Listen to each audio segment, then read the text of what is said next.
ചെറുപ്പം മുതൽ തന്നെ കഥകൾ കേൾക്കാൻ ആർക്കല്ല ഇഷ്ടമല്ലാത്തത്. എന്നാ ഇന്ന് നമുക്ക് ഞങ്ങളൊരു അട്ടപ്പാടി യാത്ര വിശേഷങ്ങളാവാല്ലേ. അട്ടപ്പാടിയില് നരസിംഹക്കും ബാക്കി കുഞ്ഞു കുഞ്ഞു സ്ഥലങ്ങളും അല്ലാതെ ഇങ്ങനെയും കൂടുതൽ സ്ഥലങ്ങളുണ്ടെന്ന് ഞാൻ ഇന്നാണ് അറിഞ്ഞത്. വന്ന പാടെ തന്നെ ഞങ്ങൾ ഫുഡിൽ അങ്ങോട്ട് ഉറങ്ങിട്ടോ. അല്ല, ഫുഡ് കഴിഞ്ഞിട്ടാണല്ലോ ബാക്കിയെല്ലാം.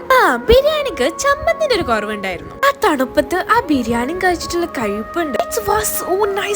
ഇവിടുത്തെ ഓരോ മനുഷ്യന്മാരെ നടന്നു പോണതും അടക്കം അത്ര ഭംഗിയായിട്ട്. അട്ടപ്പാടി മഞ്ഞിൽ പൊതിഞ്ഞുകൊണ്ടാവും ഇത്രയും രസം. അശ്ശടാ, ഒരു ചിക്കൻ പീസ് കൊടുത്തേനാട്ടെ ഇത്രയും നല്ല പോസിറ്റ് തന്നവന്. ശരിക്കും പറഞ്ഞാ ഈ യാത്ര ക്യാൻസൽ ആവേണ്ടതാണ്. കാരണം അന്നേ ദിവസം മഴ ഞങ്ങൾക്ക് അനുകൂലമായിരുന്നില്ല കേട്ടോ. ബട്ട് എന്തോ ഞങ്ങൾ അങ്ങോട്ട് പുറപ്പെട്ടു. ഒരു നിമിത്തം പോലെ അപ്പൊ മഴയോ ഒന്നും ഉണ്ടായിരുന്നില്ല. നല്ല കാറ്റായിരുന്നു കേട്ടോ ഞങ്ങൾ പോയ സമയത്ത്. നിങ്ങൾക്ക് എന്റെ ഷാളിന്റെ ആ ഒരു ഇത് കണ്ടാൽ മനസ്സിലാവേ. കള്ളാണ് എനിക്ക് വിചാരിക്കണ്ട, നമുക്ക് നിക്കാൻ പോലും പറ്റില്ല കേട്ടോ. അങ്ങനത്തെ ഒരു സ്പോട്ട് ഉണ്ട്, ഞാൻ അടുത്ത വീഡിയോയിൽ ഇടാം. ഈ സ്ഥലത്തിന്റെ പേര് നിങ്ങൾക്ക് അറിയണോ?